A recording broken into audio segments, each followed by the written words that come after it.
Breaking news عام خبر سے آپ کو آگاہ کریں گے۔ کراچی سے اسپورٹس رپورٹ کے مطابق family inter club taekwondo talent consultant 5 دسمبر کو M H multipurpose sports hall نزد کراچی یونیورسٹی کراچی میں منعقد ہوگا۔ تفصیلات کے مطابق F K S taekwondo academy 25ویں سلور جوبلی کو بھرپور انداز میں منانے کے لیے F K S family inter club taekwondo talent consult 5 دسمبر کو M H multipurpose sports hall نزد کراچی میں انعقاد پذیر ہوگا۔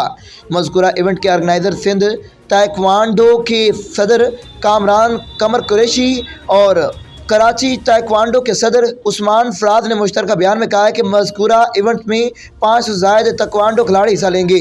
ایونٹ کے 2 سیشن منعقد کیے جائیں گے۔ پہلے سیشن میں جونیئر کھلاڑی حصہ لیں گے جبکہ دوسرے سیشن میں سینئر کھلاڑیوں نے حصہ لیا ہے۔